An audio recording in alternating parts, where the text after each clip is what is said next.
नित्यमनन्तरूपं भक्तानुकम्पाधृतविग्रहं वै ईशावतारं परमेशमिद्यं तं रामकृष्णं शिरसा नमामि। आज श्री श्री ठाकुर श्री रामकृष्णের পুণ্য জন্মতিথি।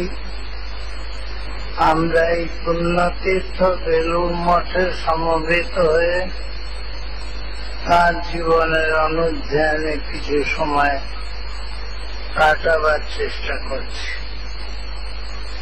এই অনুধ্যান কতদিন ধরে চলছে এবং কতদিন চলবে তা জানি না, তবে এইটুকু বুঝতে পারি যে সমস্ত জীবনের চরম সার্থকতা এর ভেতর দিয়েই লাভ। আমি শ্রীরামকৃষ্ণ বলতে কোন একটি বিশেষ মূর্তি বা একটি কোন নির্দিষ্ট ভাবধারার কথা বলছি না, আমি এই ব্যাপক অর্থে বলছি যে শ্রীরামকৃষ্ণ সকলের জীবনের আদর্শ রূপে যে নিজের জীবন দেখিয়ে গেছেন, যে শিক্ষা তিনি দিয়ে গেছেন, তার ভেতর দিয়ে তারই অনুধ্যান আমাদের কল্যাণ করে। আপনারা দুটি নাচ দীর্ঘ বক্তৃতা শুনলেন, ভাষণ দুটি আশা করি আপনারা মন দিয়ে শুনে পরে চিন্তা করবেন এবং এর থেকে কতটুকু নিজের জীবনে প্রয়োগ করতে পারেন সে সম্বন্ধে একটু অবহিত হবেন। ভগবানকে নিয়ে মানুষের এই খেলা বা ভগবানের মানুষকে নিয়ে এই খেলা চিরন্তন চলে আসছে। তিনি সকলের মধ্যে থেকেও সর্বত্র পরিব্যাপ্ত হয়েও এমন করে নিজেকে লুকিয়ে রেখেছেন যে মানুষ জন্ম জন্ম ধরে তার অন্বেষণ করছে, তাকে খুঁজছে, তার অন্ত পাচ্ছে না। আমাদের পুরাণ আদিতে এবং সর্বত্র শাস্ত্রেতেও এই কথাই বলছে যে তিনি অনন্ত, তার মানে তার অন্ত পাওয়া যায় না। তার এই অন্ত পাবার চেষ্টাও করে কোনো লাভ নেই, কারণ অনন্তের অন্ত পাওয়া মানে কথার বিরোধ, স্ববিরোধী কথা। কিন্তু তার অন্বেষণ করা, তার অনুসরণ করা, তাতে জানবার জন্য, বুঝবার জন্য, আস্বাদন করবার জন্য জন্মের পর জন্ম অতিক্রম করা মানুষের এর চেয়ে বড় সার্থকতা আর নেই। আমরা জীবনে যদি কিছু সার্থক লাভ চাই তাহলে এইভাবে অন্বেষণের ভেতর দিয়ে সমস্ত জীবনটাকে আমাদের ব্যয়িত করতে হবে।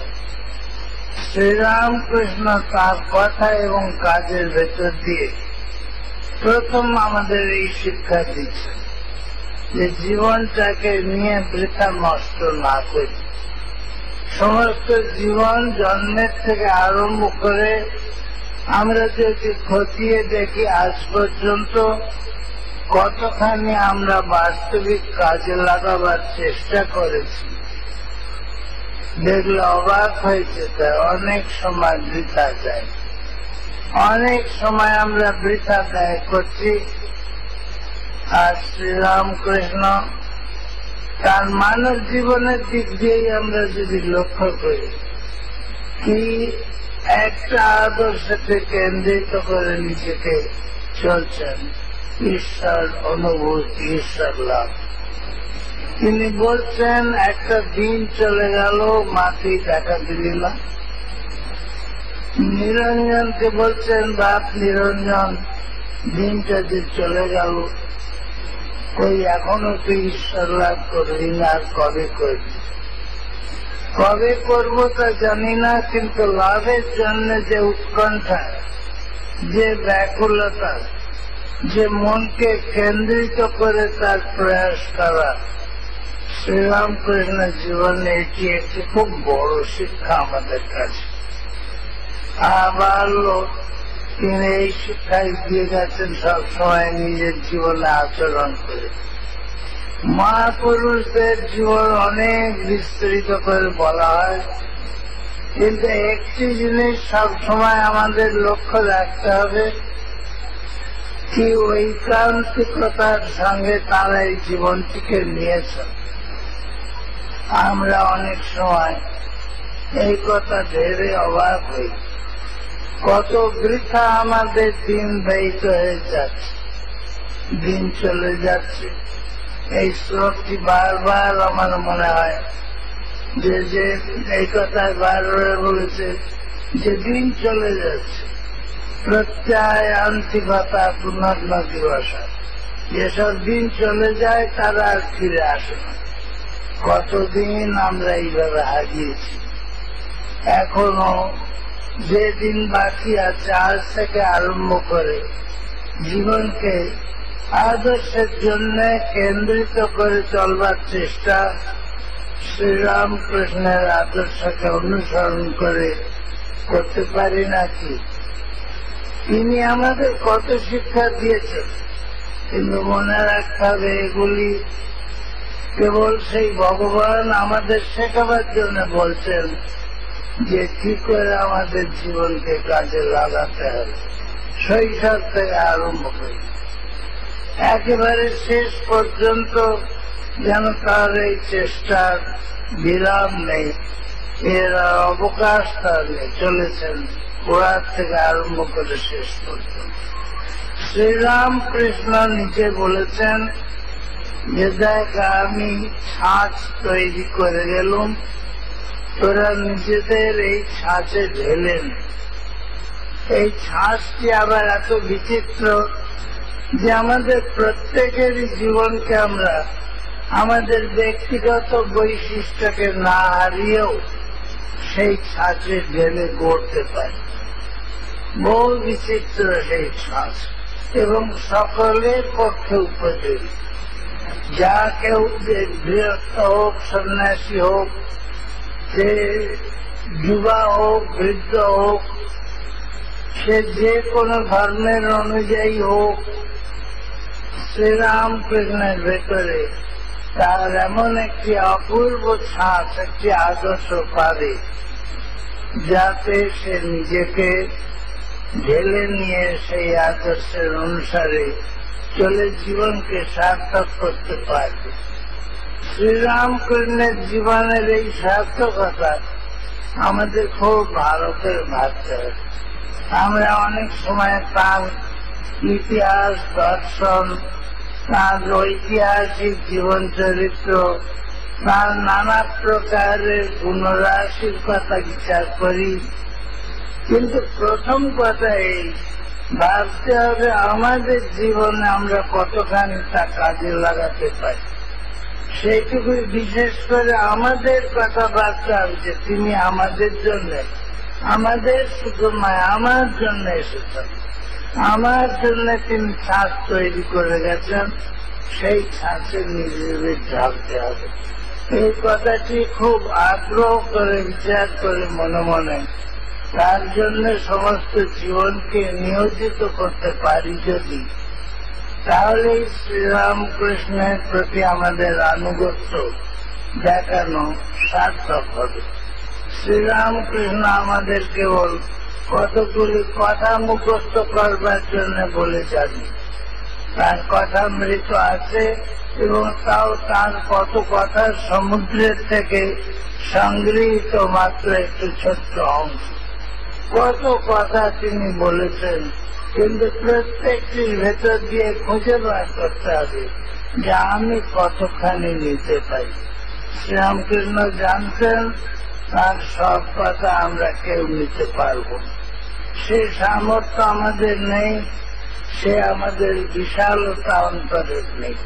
তবু না থাকলেও যতটুকু পারি ততটুকু গ্রহণ করলেও আমরা সার্থক হব।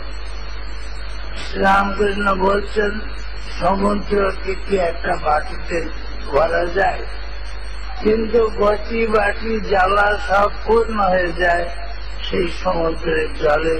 সমুদ্র যেমন বিশাল তেমনি থাকে, আমাদের আধারগুলিকে পাত্রগুলিকে আমরা ভরে নিতে পারি। শ্রীরামকৃষ্ণ সেই রকম আমাদের জীবনাদর্শের একটি অক্ষয় ভাণ্ডার। অক্ষয় ভাণ্ডার যতই নিচা পরিপূর্ণ হয়, এই জন্য আজ পর্যন্ত কত মনীষী, কত সাধক, কত নানান বিষয়ে গবেষক তার জীবন কথা আলোচনা করছেন এবং করে তার ভেতর থেকে নতুন নতুন আলোক আবিষ্কার করছেন। এ কথা ভালো, কিন্তু আগে আমি যা বলছিলাম, আমাদের বিশেষ প্রয়োজন যে আমরা আমাদের জীবনে তাকে কতখানি নিতে পারি। আমাদের ওই আগে বলছিলেন যে তিনি আমার জন্য এসেছেন, এই কথা তিনি এক জায়গায় বলেছেন, তুই আমার জন্য এসেছিস বাপ, এইরকম তিনি আমার জন্য এসেছেন, কাজে আমি তাকে কতখানি নিতে পারি। একবার বলছেন স্বামীজি তার গুরু ভাইদের, তারা সকলে এক একজন মহারথী, তাদের বলছেন তোরা কি ভেবেছিস যে সব এক একটা রামকৃষ্ণ পরমহংস হবে? সে 7 মণ তেলও পড়বে না, রাধা ভাজবে না। অর্থাৎ সে অসম্ভব কখনো সম্ভব হবে না। তবে তোরা কি করতে পারিস? তোরা নিজেদের সেই ছাঁচে ঢেলে নিতে পারিস, নিজেদের তাঁর চরণে আত্মসমর্পণ করে নিজের যতটুকু ক্ষুদ্রতা, যে অপূর্ণতা, তা যথাসম্ভব দূর করবার চেষ্টা করতে পারিস। শ্রীরামকৃষ্ণ আমাদের সেই রকম একটি আদর্শ, যার সঙ্গে আমরা মিলিয়ে নিজেকে আমাদের অপূর্ণতাগুলিকে খুঁজে পাব এবং সাধ্যমতো তার দূর করতে চেষ্টা করব। শ্রীরামকৃষ্ণের জীবন আমাদের এই প্রয়োগমুখী হওয়া চাই। তার চিন্তা, তার অনুসরণ করছি, আমরা কিছু আলোচনা করছি, সেগুলি সব প্রয়োগমুখী হওয়া চাই, যেন আমরা তার জীবনে নিজেদের প্রয়োগ করতে পারি। হ্যাঁ, যারা নেতা হবেন, যারা জগতে শিক্ষা দেবেন, তাদের অনেক জিনিস জানতে হয়। ঢাল তলোয়ার, কত কি অস্ত্র তাদের দরকার হয়, যেমন বলেছেন ঠাকুর, অপরকে মারবার জন্য। নিজের জন্য একটি নরণই যথেষ্ট। শ্রীরামকৃষ্ণের একটি ক্ষুদ্র কথা আমাদের নিজেদের জীবনকে সার্থক করতে যথেষ্ট। যেমন ঠাকুর বলেছেন, সত্য স্বরূপ ভগবান, সত্যকে ধরে থাক, সত্যকে ধরে থাকলে সে সত্যের ভগবানকে পায়। যে সত্যবাদী সে ভগবানের গায়ে ঠেস দিয়ে বসে। সত্যকে এক জোর দিয়েছে একটি জিনিস। এইরকম কত প্রত্যেকটি কথা তার যদি দেখি আমরা, তাহলে দেখবো আমাদের জীবনকে, সমস্ত জীবনকে সেই সত্যকে ধরবার জন্য, সে আদর্শকে প্রতিহত করবার জন্য পরিশ্রম করে, একান্ত সাধনা করে আমরা হয়তো খানিকটা সেই তত্ত্ব লাভ করতে পারব। এই হচ্ছে শ্রীরামকৃষ্ণের বিশালতা। শ্রীরামকৃষ্ণের একটি কথা আছে, আমরা তাকে বলি যুগাবতার, অনেকে বলি যুগাবতার। অবতার কথা বলতে আরম্ভ করেছেন ভক্তেরা, তিনি থাকতেই এক সময় তিনি প্রতিবাদ করে বলছেন, কেউ ডাক্তার, কেউ থিয়েটার করে আর বলে অবতার। ওরা অবতারের বোঝে, অবতার কথা আমার ঘেন্না হয়ে গেছে। কত বড় বড় পণ্ডিত অবতার বলে গেছে, আর এরা বলছে অবতার। এরা অবতারের বলছে, ঠিক এই কথা। আমরা অবতারকে বুঝি না, অথচ সেই নিয়ে বিশাল তর্কে মেতে যাই। ভাবি যে তাকে তর্কের দ্বারা অবতার রূপে প্রতিপন্ন করতে পারি যদি, তাহলে আমাদের জীবনের সার্থক। কিন্তু অবতার নিজেরা কি বলে? ভগবান শ্রীকৃষ্ণ বলছেন, অবজানন্তি মাং মূঢ়া মানসিং তনুমাশ্রিতং পরং ভাবমজানন্ত ভূত বয়স্বর। আমাকে অজ্ঞান ব্যক্তিরা অবজ্ঞা করে মানব দেহধারী বলে, আমার যে পরম তত্ত্ব তা তারা জানে। অবতারকে কেউ চেনে না। শ্রীরামকৃষ্ণ এই জন্য উপমা দিয়েছেন, দেখো একরকম গাছ আছে, তা দেখতে গাছের মতো ঠিক ডালপালা ফল ফুল, কিন্তু কোন গাছের সঙ্গে মেলে না। এই জন্য লোকে তার নাম দেয় অচিন গাছ। অচিন গাছ তাকে কেউ চেনে না, কারণ চেনবার জন্য যে অভিজ্ঞতা থাকা দরকার আমাদের, সেই অভিজ্ঞতা সীমিত। আমরা সাধারণ মানুষকে দেখেছি, সাধারণ মানুষের সম্বন্ধে কিছু অভিজ্ঞতা অর্জন করেছি, কিন্তু এসবের পারে যিনি সকল সীমাকে ছাড়িয়ে গেছেন, তাঁর সম্বন্ধে জানতে গেলে আমাদের বুদ্ধি অচল। আমরা আমাদের এই সীমিত বুদ্ধি দিয়ে তাকে ধরতে পারি। তাহলে কি আমাদের এই চেষ্টা ব্যর্থ হবে? ব্যর্থ হবে না কখনোই। কোন শুভ চেষ্টা ব্যর্থ হয় না জীবনে। এই চেষ্টা করতে করতে আমাদের কি হবে? আমাদের এই ক্ষুদ্র বিন্দুটি তার সীমারেখাকে হারিয়ে সিন্ধুতে পরিণত হবে। মনের শুদ্ধি হবে যখন সেই শুদ্ধ জলরাশির সঙ্গে সে এক হয়ে যাবে। আমরা শ্রীরামকৃষ্ণকে চিন্তা করতে করতে আমাদের ক্ষুদ্রতাকে বর্জন করব, আমাদের যে অপূর্ণতা, আমাদের যে অপবিত্রতা, সেগুলিকে সব বর্জন করে আমরা তাতে লীন হব। এই হল বৈশিষ্ট্য। সমুদ্রের ভেতরে যেমন তরঙ্গ মিশে যায়, আমরা আমাদের ছোট ছোট ব্যক্তিরূপ তরঙ্গগুলি তার ভেতরে খেলা করছি। আমাদের ভেতরে যে ক্ষুদ্রতা, যে অপবিত্রতা, যে হীনতা, সেগুলিকে পরিত্যাগ করতে পারবো এবং ধীরে ধীরে তাকে আমাদের বিলীন করতে পারবো।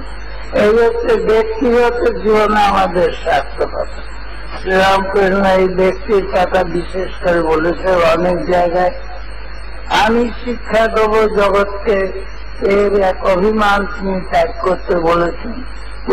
তুমি কতটুকু যে তুমি জগৎকে শিক্ষা দেবে, যার জগৎ তিনি দেখবে। তুমি এতটুকু ক্ষুদ্র বুদ্ধি, তুমি জগৎকে শিক্ষা দেবে কি? সত্যি তো আমাদের নিজেরা কতটুকু জানি। একবার মাস্টার মশাই কথামৃতকার তিনি শ্রীরামকৃষ্ণকে বলছেন, শ্রীরামকৃষ্ণের কথা শুনে ভাবছেন যে আমি শিক্ষা দেবো, সত্যিই তো আমি একটি ইতিহাস না গণিত না এরকম কিছু জাগতিক জিনিস আমি শিক্ষা দেবো। আমি নিজে কতটুকু জানি। আপনি শুতে ঠাই পায় না, শঙ্কর আছে থাকে। আমরা নিজেরা শিক্ষা দেবো এই অভিমান যেন না থাকে। আমরা নিজেরা তার কাছ থেকে আমাদের এই জীবনের হদিশ পাবো। কি করে নিয়ে যেতে হবে, দিশারি তিনি দেখিয়ে দিচ্ছেন কি করে লক্ষ্যে পৌঁছতে হবে। সেই দিশা অনুসরণ করে আমরা যত চলতে পারবো, তত আমাদের জীবনে সার্থকতা হবে। এবং শুধু আমাদের জীবনের সার্থকতাটুকু ভাবলে হয়তো মনে হবে যে স্বার্থপরতা, তা নয়। এই যে স্বার্থ, যখন স্বার্থ শুদ্ধ হবে তখন তাই জগতের স্বার্থ হয়ে দাঁড়াবে। তখন আর স্বার্থের ভেতরে ক্ষুদ্রতা থাকবে না। তখন আর সীমিত নয়, তখন অসীম। সেই অর্থে তখন এই জিনিসই পরমার্থ হয়ে দাঁড়াবে।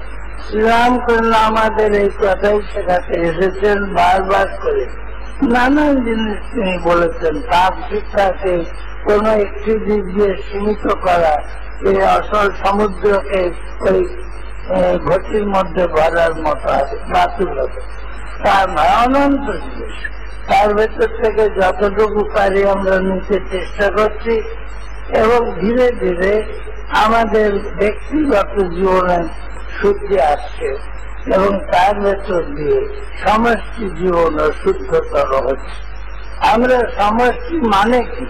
আমাদের ব্যক্তির সমষ্টি নিয়েই তো সমষ্টি। সুতরাং এক একটি ব্যক্তি যদি শুদ্ধ হয় তো সমষ্টি আপনি শুদ্ধ হয়।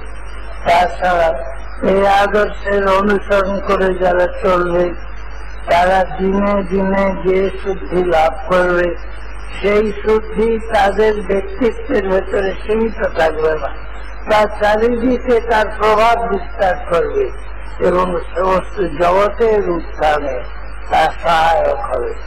আমরা অনেক সময় এই কথাটি শুনি যে শ্রীরামকৃষ্ণ এসেছেন, স্বামীজি বলেছেন তখন থেকে সত্যযুগ আরম্ভ। কিন্তু সত্যযুগের দৃষ্টান্ত কোথায় দেখতে পাচ্ছি? সেই মারামারি, কাটাকাটি, হানাহানি, সেই জগতে স্বার্থ, দ্বন্দ্ব, কলুষ, এই পৈশাচিকতা একটু দেখতে পাচ্ছি চারদিকে।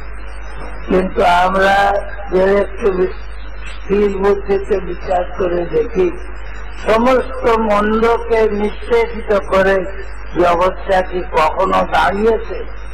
এই ভালো আর মন্দের দ্বন্দ্ব যদি অবসান হয়, জগতের সেখানে অবসান হয়ে যায়। কাজে দ্বন্দ্ব থাকবে। দ্বন্দ্ব থাকলেও আমাদের কাজ হচ্ছে আমরা ভালোকে নিয়ে জীবনে ফলিত করতে চেষ্টা করব, করতে করতে এগিয়ে যাব। এই এক একজন ব্যক্তির প্রভাব তার চারদিকে ছড়াবে। শ্রীরামকৃষ্ণ এই জন্যে তার ব্যাপকভাবে কোথাও যে শিক্ষা দিতে যাননি, তিনি পর্যটন করেননি, ঘুরে ঘুরে চারিদিকে শিক্ষা দিয়ে বেড়াননি। তার স্থান ছিল সীমিত। ওই বৈঠকখানা তার ওই দক্ষিণেশ্বর বা বলরাম মন্দির বা এরকম কয়েকটি ভক্তের বাড়ি, এই হচ্ছে তার শিক্ষার ক্ষেত্র সীমিত। কিন্তু তবু এই সীমার ভেতরে তিনি যে বীজ দিয়ে গেছেন সে বীজ আজ ক্রমশ মহিরূপে পরিণত হয়েছে এবং দিন দিন তার প্রসার হচ্ছে। এ আমরা এখন বলছি এটা মাত্র তার আরম্ভ। আমরা এখনো তার ফলিত রূপ, তার সেই ফলে পুষ্পে সজ্জিত মহিরূপ রূপ আমরা এখনো দেখিনি এবং কোনদিন তাকে দেখবে কিনা সন্দেহ, কারণ এর বিশালতা ক্রমশ বৃদ্ধি পাবে। আমরা রামকৃষ্ণকে আমাদের জীবনে এইভাবে কতটা নিতে পারি, নিজেদের জীবনকে কতটা ধন্য করতে পারি এবং যতটা করতে পারবো তারই পরিণামে যে জগৎ উদ্ধার কার্য বলে বড় একটা কথা বলি তা আরো ভালোভাবে সম্পন্ন হবে, এটা যেন বুঝতে শিখি। যীশু খ্রিস্টের একটি উপদেশে আছে যে তুমি তোমার প্রতিবেশীর চোখে একটা কুটো পড়েছে তাকে সারাতে যাচ্ছে, তোমার চোখে একটা বিল পড়ে আছে, আগে সেটাকে সারাও, তবে তো অপরের কুটোটা দেখতে পাবে এবং তখন তাকে সাহায্য করতে পারবে। আমাদের এই বিষয়ে প্রথম সচেতন হওয়া দরকার। জাগ্রত হব আমরা যে আমরা আমাদের জীবনে তাকে কতখানি গ্রহণ করে নিয়েছি, কতখানি তাকে গ্রহণ করেছি এবং সত্যি সত্যি তার দ্বারা আমাদের জীবন কতখানি রূপায়িত হয়েছে। গ্রহণ করা, তাকে মানি বলা, এমনকি তার মন্ত্রে দীক্ষিত হওয়া, এও একটা প্রক্রিয়া মাত্র, প্রথম পদক্ষেপ মাত্র। ধীরে ধীরে যখন আমরা তার চরণে আত্মসমর্পণ করতে পারবো, তার ভাবে নিজেদের ধাবিত করতে পারবো, তখনই ঠিক ঠিক আমাদের চরম সার্থকতা লাভ হবে। আমাদের সময় অতিক্রান্ত হয়ে যাচ্ছে, বেশিক্ষণ আমার বলবার প্রয়োজন নেই। আমাদের পূর্বে আমাদের বলেছেন, যথেষ্ট ফলাও করে বলেছেন, আপনাদের সেগুলি মনন করার দরকার। আমি কেবল এইটুকু আপনাদের লক্ষ্যের দিকে টানতে চাই যে শ্রীরামকৃষ্ণ যেন আমাদের কেবল একটি গবেষণার বস্তু না হন, তিনি যেন আমাদের আদর্শ হন এবং সেই আদর্শে নিজেদের রূপায়িত করবার জন্য আমাদের জীবনের প্রত্যেকটি মুহূর্ত যেন আমরা সজাগ থেকে কাটাই। এই হচ্ছে শ্রীরামকৃষ্ণের আহ্বান। তিনি বলেছেন যারা এখানে আসবে তাদের শেষ জন্ম। এখানে আসা কি একটা জায়গা, না একটা কোনো ব্যক্তিত্ব? শ্রীরামকৃষ্ণের এখানে আর তাঁর কাছে আসা মানে তাঁর ভাবে নিজের জীবনকে ভাবিত করা, তাঁর সাথে নিজেদের ঢালা।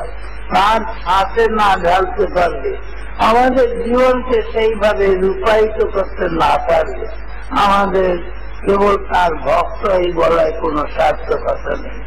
আমরা শ্রীরামকৃষ্ণ চরণে আজ এই পুণ্য দিনে প্রার্থনা করি, তার কৃপায় যেন আমাদের এই মনের একটা দৃষ্টি খোলে, আমরা যেন তাকে জীবনাদর্শ করে আমাদের সমগ্র জীবনটি সেইভাবে ভাবিত করবার জন্য চেষ্টা করি, এবং তার কৃপায় তাতে আমাদের সার্থকতা নিশ্চয় হবে মনে করি।